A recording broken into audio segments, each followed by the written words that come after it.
छत्रपती संभाजीनगरमधून एक धक्कादायक प्रकार समोर आलाय। एका बांधकाम व्यावसायिकाला सावकारी जाचानं अक्षरशः विळखा घातलाय। व्यवसायासाठी घेतलेल्या 5 लाखांच्या बदल्यात तब्बल 16 लाख रुपये वसूल करूनही सावकाराची भूक शमलेली नाही। आणखी 16.50 लाखांच्या खंडणीसाठी बिल्डरचं अपहरण करून त्यांना 12 तास डांबून ठेवल्याचा खळबळजनक प्रकार उघडकीस आलाय।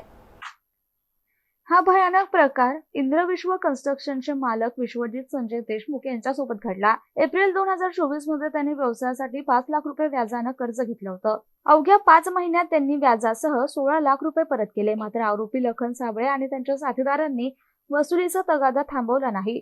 इतकंच नाही तर आरोपींनी देशमुख यांना चिकलठाणा MIDC भागात नेऊन चाकूचा धाक दाखवत मारहाण केली।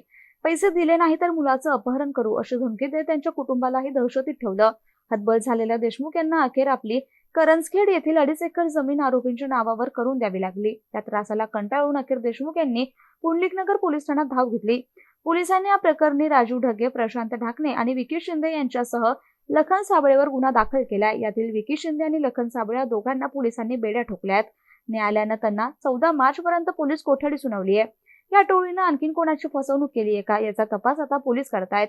शहरात अशा प्रकारे गुंडगिरी आणि बेकायदेशीर सावकारी फोफावत चालल्याने सर्वसामान्यांमध्ये भीतीचं वातावरण आहे। पोलीस या प्रकरणाचा अधिक तपास करतायत।